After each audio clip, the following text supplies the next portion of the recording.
Islam fixes a lot of the problems that men are currently facing. Yeah. The problems we're discussing on this show, Islam fixes all of them, right? That's the first thing about Islam. And I'm not a Muslim, right? If I had to choose a religion, I would, because I live in an Orthodox Christian country, I go to the Orthodox Christian church. I donate $20,000 a month to the church in the country I live in.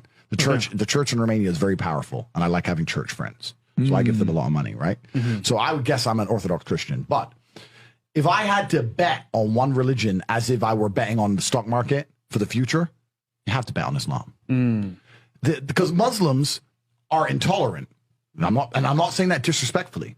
Because if you're tolerant of everything, then you stand for nothing. Yeah. Facts. Christians are so tolerant now. You don't believe it. They have gay pastors that. But if the book says don't have, like, what do you believe in now? Right, yeah. If you're tolerant of everything, you stand for nothing.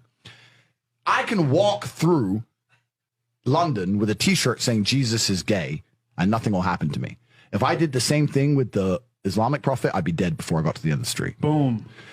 That's how much they believe and respect. And I respect people who stick up for what they believe in. Yeah. It's not even about me believing in it. I respect them because they believe and they will defend. Muslims are the only people who will defend their religion. They will defend their beliefs. They refuse to be mocked. They refuse to be insulted. And I respect that about them.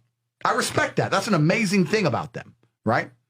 And the third point is, and I've been all around the world, some of the best countries in the world today are the first world Muslim nations. Yeah. Qatar, you can go to Qatar, you can fall asleep with $1 million on your lap in the middle of the street.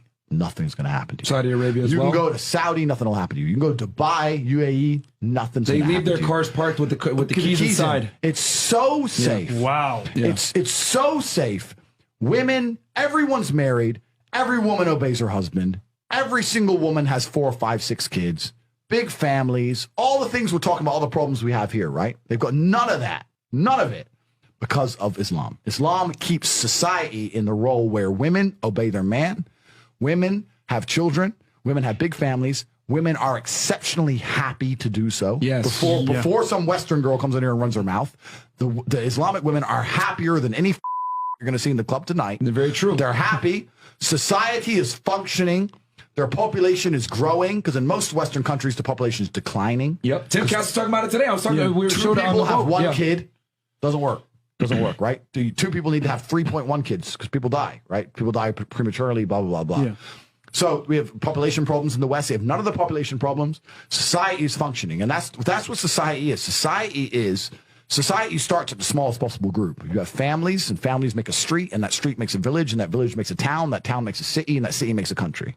So if it's broken at the very fundamental level, if its family level's broken, then it's broken the whole way up. Yep. And that's what's happened in the West. And the first world Islamic countries have none of those problems. So if you're going to talk about a belief system that fixes issues, you need to go to Islam.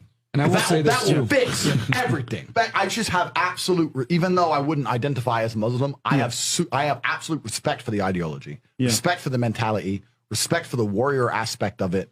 I respect it. They don't play. They don't play. You can't insult their shit. But you can insult the church all day. You can make fun of it. There's a show on Netflix about a gay Jesus. That's a joke, right? Ha, ha, ha. And what do the Christians do? Nothing. Yeah. Christianity is a dead religion. If you're a Christian, and I'm saying this as a Christian myself, Christianity is a dead religion which is confined to the history books. It's dying out. Your own Pope. The Pope goes up there and talks LGBTQ shit now. That's crazy. It is over. That's you don't crazy. stand for anything. You don't believe in anything. You have no boundaries. You're walked on. You're mocked. The whole thing is a joke. Being a Christian now is nothing more than advertising. You're a loser. It's a losing religion because you've lost.